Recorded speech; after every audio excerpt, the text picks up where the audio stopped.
உங்கள் வீட்டில் solar water heater use பண்ணுறீங்களா? சம்மர் ஸ்டார்ட் ஆயிடுச்சு. So solar water heater high டெம்பரேச்சரில் ஹாட் வாட்டர் டெலிவர் பண்ணும். ஸோ இந்த டெம்பரேச்சரை ரெடியூஸ் பண்ண டியூப்ஸ் ஆர் பேனலோட ஹாஃப் ஆஃப் த பாட்டமை திக் கிளாத் ஆர் பேப்பர் ஷீட்ஸ்னால கவர் பண்ணிக்கோங்க. It will avoid extreme hot water in your taps, ensuring safety for children as well as your pipelines and fittings.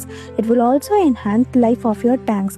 Call or WhatsApp Vesat Sales Coordinator at 957-814-8884 for clarifications. இந்த மாதிரி useful டிப்ஸ்க்கு Vesat Solar follow பண்ணிக்கோங்க.